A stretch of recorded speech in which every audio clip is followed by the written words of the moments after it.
Bismillahirrahmanirrahim. Assalamualaikum warahmatullahi wabarakatuh. Alhamdulillahilladzi ja'alana min ibadihil muttaqin. Wassalatu wassalamu ala asyrafil anbiya'i wal mursalin sayyidina wa maulana Muhammadin wa ala alihi wa sahbihi ajma'in, amma ba'du. Para pemirsa dimanapun berada, mudah-mudahan senantiasa diberikan kebaikan, terutama dimudahkan dalam beribadah kepada Allah Subhanahu wa Ta'ala. Selawat senantiasa tercurah limpahkan kepada junjungan alam, yakni Nabi besar Muhammad sallallahu alaihi wasallam beserta para keluarganya, sahabatnya, dan kita umatnya. Mudah-mudahan mendapatkan syafaatul uzma di yaumil akhir nanti. Amin ya rabbal alamin. Para pemirsa dimanapun berada, kita sebagai pemeluk agama Islam yang beriman sangat mengenal dan mengetahui, mungkin sudah memahami tentang apa yang kita sering ucapkan atau baca, yaitu tentang surat Al-Fatihah, yang mana di dalam sholat itu menjadi rukun. Dijelaskan kembali menjadi rukun qauli, rukun ucapan yang harus diucapkan oleh orang yang sedang melakukan sholat. Maka ketika orang tidak membaca surat Al-Fatihah, sholatnya tidak sah. Dan sholat itu seruan dari Allah agar hambanya dekat dengan Allah. Kalau kita lihat di dalam Al-Quran dijelaskan, wa ma khalaqtul jinna wal insa illa liya'budun, yang artinya tidaklah aku ciptakan jin dan manusia kecuali untuk menyembah kepada Allah, beribadah kepada Allah, terutama yang menjadi pondasi untuk kemajuan agama kita. Makanya ketika seseorang mampu menegakkan sholat dengan sebaik-baiknya, maka dia sebenarnya sedang menegakkan ajaran Islam. Maka daripada itu sungguh rugi orang yang tidak sholat, bahkan sangat mendapatkan dosa yang besar. Na'udzubillah min dzalik. Namun pada kali ini tidak menjelaskan tentang sholat, tetapi tentang faidah atau makna yang ada di surat Al-Fatihah. Kita sudah hafal, sudah mungkin sering membaca artinya, akan tetapi makna di dalam arti tersebut kira-kira apa? Di dalam surat Al-Fatihah adalah surat yang isinya yang pertama adalah memuji Allah, untuk senantiasa mengucapkan alhamdulillah, segala puji hanya bagi Allah atau milik Allah. Jadi pujian-pujian yang tepat adalah terhadap Allah Subhanahu wa Ta'ala. Namun di sisi lain ketika kita dipuji itu wajar, tapi jangan bangga diri, karena pujian itu bisa menjerumuskan orang menjadi nambah baik atau menambah buruk, tergantung hati kita, diri kita yang mendapatkannya. Maka daripada itu jaga hati kita. Pujian-pujian di dalam surat Al-Fatihah, yang pertama adalah memuji Allah, Tuhan semesta alam. Yang kedua adalah Ar-Rahman Ar-Rahim, Maha Pengasih, Maha Penyayang. Jadi Allah tidak pandang bulu tentang masalah Ar-Rahman, siapa saja kebagian. baik orang yang bandel, nakal, jahat, sekaligus orang yang baik, soleh, semuanya dapat Ar-Rahman.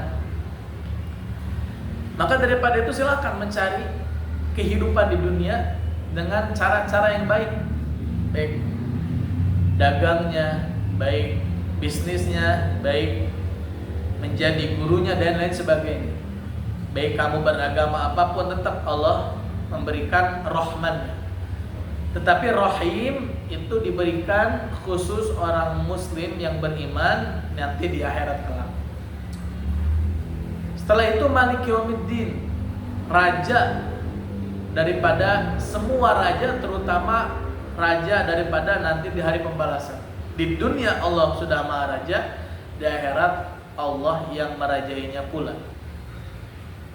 Setelah itu iyyaka na'budu wa iyyaka nasta'in. Iyyaka na'budu wa iyyaka nasta'in. Hanya beribadah kepada Engkau, kami hanya beribadah kepada Engkau.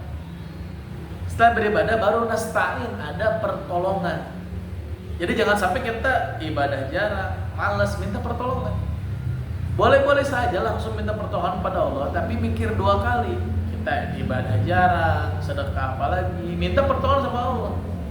Harusnya kita ibadah dulu, benerin, baikin, baru tuh minta pertolongan pada Allah. Tapi di sisi lain pun silakan minta tolong sama Allah, bagus. Namun ketika kita ibadahnya tidak maksimal, maka pertolongan Allah kemungkinan jauh.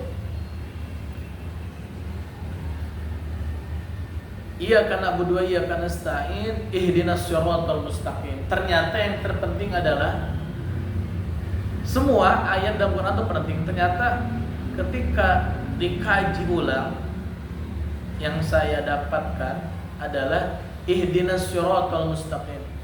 Tunjukilah kami, tunjukkanlah kepada saya ya Allah, ihdinas siratal mustaqim, jalan yang lurus, jalan yang benar, jalan yang mendapat kebaikan dan kebenaran.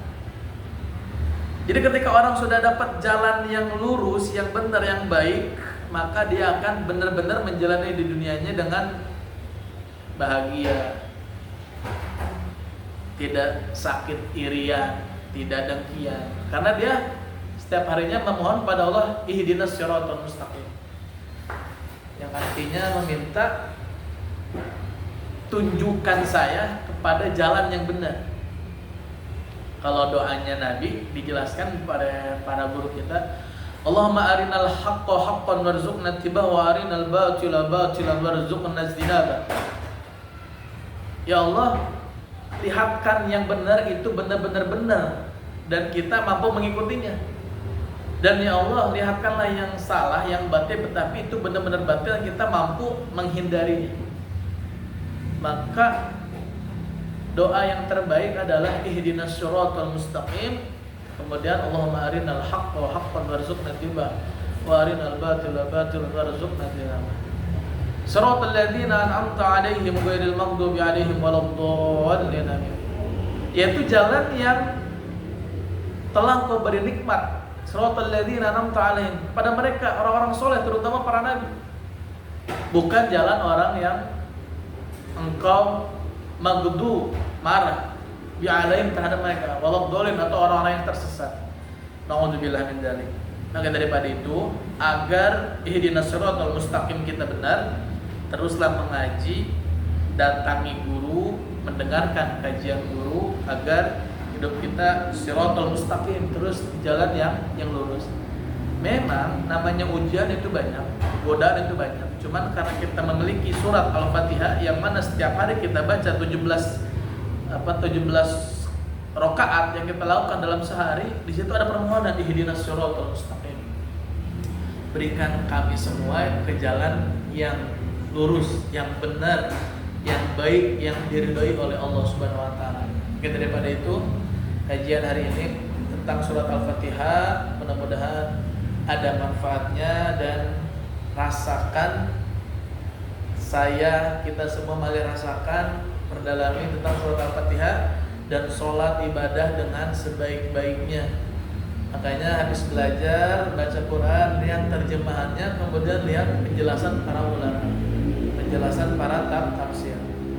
Terutama tafsir yang paling fenomenal adalah tafsir Jalalain.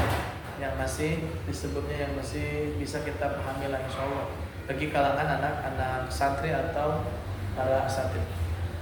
Mudah-mudahan bermanfaat. Terus yakin bahwasanya ketika kita ibadah ihdinas siratal mustaqim, Allah akan memberikan jalan yang lurus terhadap kita, dan jangan mau meninggalkan sholat. Jangan tergoda oleh orang-orang yang tidak cinta, tidak mau mengerjakan sholat. Kadang orang salah pemikiran, disebut orang yang sholat itu keren, disebut orang yang sholat itu luar biasa. Emang kalau kata-kata manusia itu emang begitu, orang luar biasa. Tapi sebetulnya itu kewajiban, kebutuhan yang kita harus lakukan. Kebutuhan kita kepada Allah Subhanahu wa taala. Jangan sampai kita hidup punya agama tapi tidak menyembah dengan sebaiknya, jangan sampai. Ketika kita punya agama, jaga agamanya dengan baik, perintahnya kita jalankan dengan baik, larangannya kita jauhi dengan baik. Terutama tentang ibadah sholat yang ada al-fatihahnya tersebut. Karena sholat tiangnya agama dan pertama kali yang akan dihisab, dinilai di akhirat kelak adalah sholat. Maka daripada itu, mari didik anak kita semua untuk mulai mendirikan sholat dari bacaannya, gerakannya sampai terakhir. Semoga dengan video ini kita dapat mengambil hikmah pelajaran agar hidup kita senantiasa lurus di jalan Allah Subhanahu wa taala. Hadanallah wa iyyakum ajmain. Kurang lebihnya mohon maaf. Wassalamualaikum warahmatullahi wabarakatuh.